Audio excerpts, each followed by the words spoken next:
मिला जो संग तेरा उड़ा पतंग मेरा हवा में होके मलंग जग की कोई रीत न जाने मैं तो बस दे हुए दीवाने मिला जो संग तेरा उड़ा पतंग मेरा हवा में होके मलंग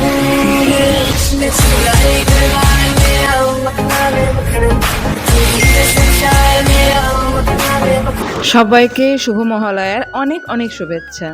তা মহালয়া উপলক্ষে অর্চি গেছে মহালয়ার এর আগের দিন, মানে বোম কিনতে গেছিলো।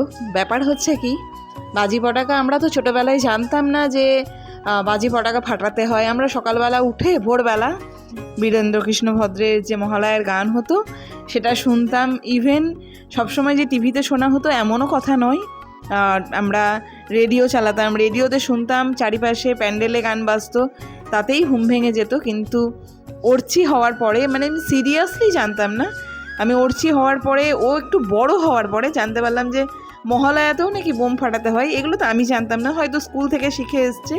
আর আমি যে সোসাইটিতে থাকি সেখানেও এটা বেশ ধুমধাম করে পালন করা হয়।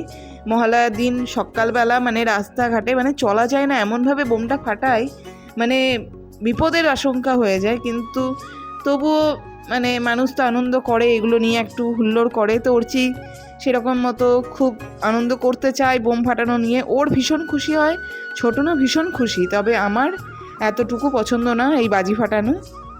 তা বাজি তো কিনে আনা হয়েছিল রাত্রেবেলা, খুব বেশি না, খুবই অল্প পরিমাণ কিনে আনা হয়েছে।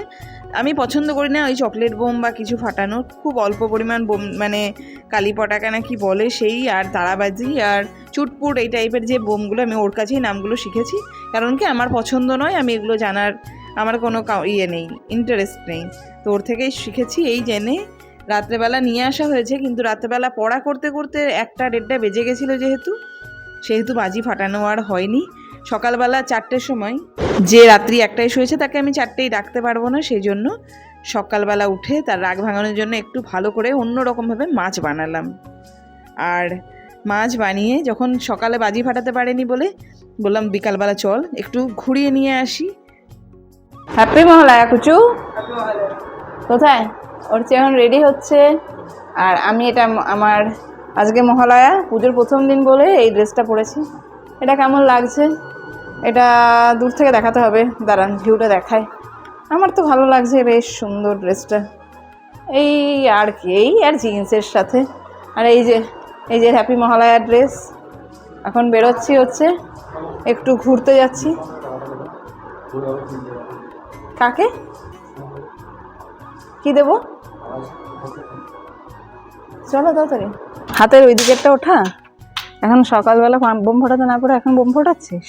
হ্যাঁ, এখানে না মামা, ওইদিকে করে না, এই গায়ের দিকে দেয় না, ছোট বাচ্চা থেকে গেছে। ওইদিকে দাও বাবা, এইদিকে দেয় না। হলো? ফাটেনি। Yes yes yes yes. ফিটে কিছু ভাপে হচ্ছে। ওটা ভেতরে রাখো, গাড়িটা হবে না, এখানে রাখলেই হবে। তাড়াতাড়ি কর। আরে এখন বোম ফোটায় পাগলি। ফোটা এটা না এখানে ফুটি না, এটা হলো না। আরে ফোর্স দিতে হবে, দেখলি ফুটে গেল। তাড়াতাড়ি কর। তা রাত্রে বাজি ফাটাতে মানে ভোরবেলা বাজি ফাটাতে পারেনি বলে যখন আমরা একটু বেরোলাম এই এখন দুপুরবেলা দিয়ে, তখন 2-4টা ওই কী যেন চুটপুট টাইপের বোম আছে, সেগুলোকে হাতে করে ওই ফেললেই ফটফট করে ফেটে যাচ্ছে, সেই ফাটাতে এসেছিলো। এবার সন্ধ্যাবেলা দুপুরবেলা যেখানে ঘুরতে গেছিলাম সেখান থেকে বেরিয়ে আসার পরে বললাম আমাকে 10 মিনিট সময় দাও, গুনে 10 মিনিট যে বাজিগুলো কিনেছি সেগুলো নিচে ফাটিয়েই চলে আসবো। এটা আমাদের জানলা থেকে নিচে যে জায়গাটা দেখা যায় সেই জায়গাটা। এখন বাজি ফাটানোর জন্য এসছি। এরপরে আমাকে যেতে হবে একটু মলে, আমার একটু দরকার আছে, সেই জন্য একটু মলে যাব। তো বাজি ফাটিয়ে দেখুন এই দুজন মিলে কি আনন্দই না পাচ্ছে, আর আমি তেমন ভয় পাচ্ছি। তা মলে এসে গেছিলাম। মলটাতে এখন দুর্গাপুজোর সময় প্রচুর সুন্দর করে সাজানো হয়েছে। আর এখানে শাড়ি জামা কাপড়ের এক্সিবিশন চলছে। দামগুলো যদিও প্রচুর, তবে কালেকশন খুবই সুন্দর আছে। আমি কিনিনি, তবে দেখছিলাম, খুবই ভালো লাগছিল। ব্লাউজগুলো বেশ সুন্দর সুন্দর, মানে যেগুলো অ্যাকচুয়ালি আমরা পছন্দ করি। শাড়িগুলোও বেশ সুন্দর, তবে একটাও দেখা হয়নি। জিনিসগুলো জাস্ট দূর থেকে ভিডিও করেছি, এখন নেওয়া হয়নি। বেশ কয়েকদিন যদি চলে তাহলে কিন্তু যাব, দেখব। ইভেন আমার এখনও অবধি পুজোর জামা কাপড় একটাও হয়নি, কিন্তু দেখুন মলগুলো কি সুন্দর সেজে উঠেছে চারিদিক। তো 2-1 দিনের মধ্যে শপিং করব, অবশ্যই করব। অর্চিরও শপিং করব, কি করছি না করছি অবশ্যই দেখাবো, আর পুরো ভিডিও শেয়ার করব। কিন্তু দেখুন কি সুন্দরভাবে লাইটিং করা হয়েছে পুরো, মানে মলের বাইরেগুলো বা যে কোনো জায়গা, বাইরে যে কোনো জায়গা দেখা যাচ্ছে। আর এখানে যখন এলাম তখন দেখলাম এখানে কোনো অনুষ্ঠান চলছিল, গান বাজনা হয়েছে। তো এই দেখুন স্টেজ বানানো আছে, চেয়ার লাগানো আছে, এই সবই হয়েছে। যাই হোক, আজকের ভিডিও বেশি বড় করব না, এখানেই রাখছি। আর যদি আপনাদের আমার ভিডিও ভালো লাগে অবশ্যই like, comment, share and subscribe করে দেবেন। থ্যাংক ইউ, সবাই ভালো থাকবেন।